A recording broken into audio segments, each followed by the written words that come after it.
Salam sejahtera Malaysia. Denyut nadi suara rakyat bergema di channel ini. Sebelum kita mulakan berita pada hari ini, jangan lupa tekan butang subscribe, like dan share. Sila tinggalkan komen anda.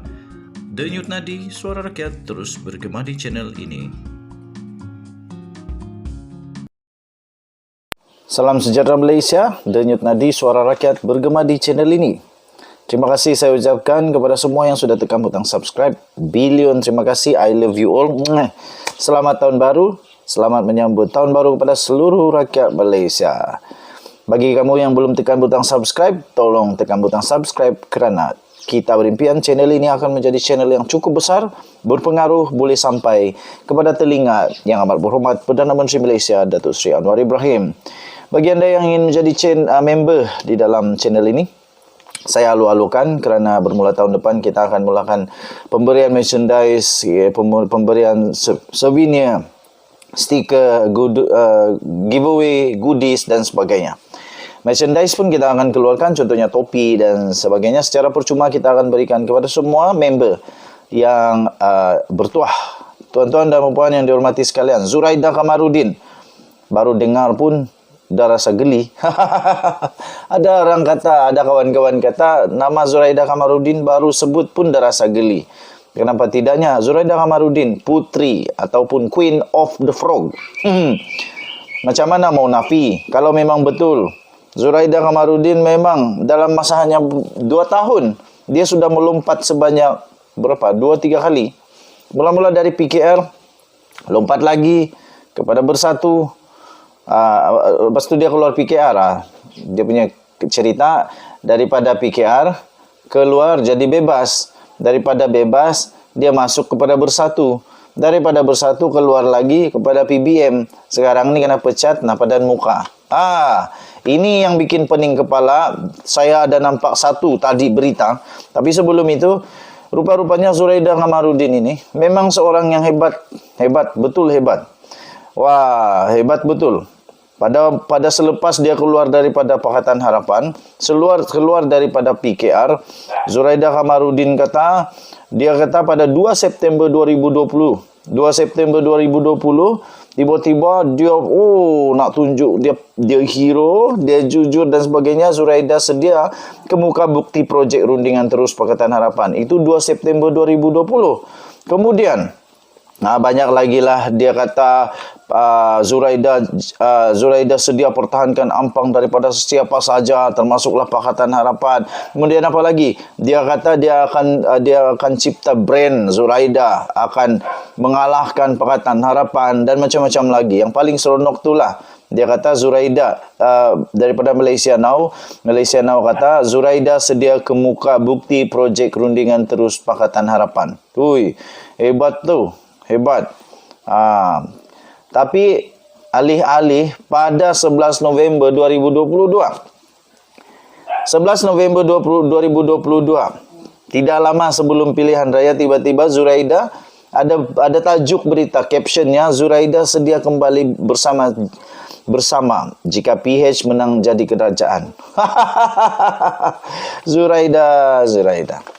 Zuraida sedia kembali bersama jika PH menang jadi kerajaan. Daripada mykmu.net.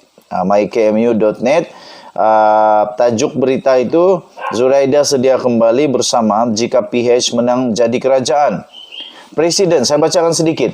Presiden pengganti Parti Bangsa Malaysia PBM Zuraida Kamarudin mendedahkan hasratnya untuk bergabung dengan mana-mana pihak yang menang dalam pilihan raya umum PRU. Tidak kira pihak mana termasuk Pakatan Harapan, PH, Zuraida berkata tindakan itu akan diambil demi peruntukan kerajaan untuk pengundi keras kawasannya. Katanya tidak kisahlah siapapun jadi kerajaan. Katanya ketika ditanya bagaimana jika PH membentuk kerajaan lagi selepas PRU. Sementara itu ditanya kemungkinan PH memberi jawapan negatif pada Zuraida. Zuraida berkata dia akan membawa perkara itu ke mahkamah. Luculah. Tapi alih-alih Zuraida kalah teruk di Ampang. Zuraida kalah teruk di Ampang dan sekarang ini kena pecat lah pula. Kesian ke padan muka. Kalau saya padan muka lah. Padan muka. Kerana apa? Dia menjadi katak saya memang tidak suka katak. Saya suka makan katak, tapi saya tidak suka katak lompat-lompat. Lepas itu hanya ini menjadi seolah-olah hanya menjadikan satu tempat itu sebagai dia mengambil kelebihan, mengambil satu ialah kelebihan lah. Apabila tempat itu ada kelebihan, dia pergi sana. Apabila kelebihan, dia pergi sana. Hanya untuk apa? Alasannya yang diberi adalah untuk rakyat kononnya. Adalah untuk rakyat kononnya. Kenapa? Dulu waktu Pakatan Harapan tidak dapat bersama rakyat kah? Waktu bersama dengan bersatu tidak dapat bersama rakyat kah? Mesti dengan PBM kah baru bersama rakyat? Mungkinkah menjadi pangkat itu lebih penting? Saya pun tidak pastilah. Tapi okey, ini ulasan saya. Saya harap Anwar Ibrahim menolak Zuraida Kamarudin dan geng-geng dia kalau mereka mau masuk Pakatan Harapan semula. Kerana terbukti Zuraida Kamarudin tak besar mana pun. Zuraida Kamarudin tak banyak pun penyokong dia. Kalah di Ampang.